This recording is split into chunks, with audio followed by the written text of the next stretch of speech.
Sa mundo ng esports, pasok na sa semifinals ng Mid-Season Cup ang Philippine representative na Team Liquid Philippines. Yan ay matapos masweep ng koponan ng Aurora Turkey sa quarterfinals. Narito ang report ni Matchpoint, Millie Borja.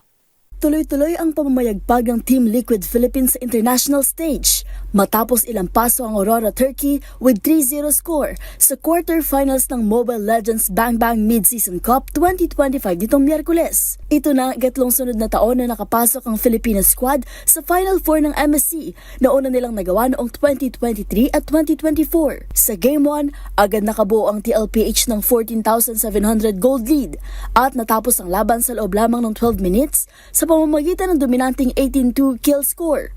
Nagpakita ng lakas si Carl TC Nepomuceno sa pamamagitan ng Lancelot na may 508 KDA at double kill para isara ang unang laban. Sa Game 2, binandera naman ni Kel Oheb Soriano ang Filipino squad sa pamamagitan ng Maniac gamit ang Granger. Kasunod ang isang 4-4 non-team wipe na naglagay sa kanila sa match point. Hindi pa rin tumigil ang TLPH sa Game 3 kung saan hindi nila napabayaan ang isa pang outer turret ng kalaban at natapos ang serye sa loob lamang ng 18 minutes. Si Sanford Vinuya ang nanguna sa Game 3 na may perfect 503 KDA gamit ang CC. Sa tagumpay na ito, pasok na sa semifinals ang TLPH at maghihintay na lamang ng mananalo sa pagitan ng Onyx Esports ng Indonesia at Mythical Seal ng Myanmar para sa tsansang makasungkit ng pwesto sa Grand Finals. Para sa MBC TV Network News, ito si Millie Borja ng DZRH TV, una sa Pilipinas, una sa Pilipino.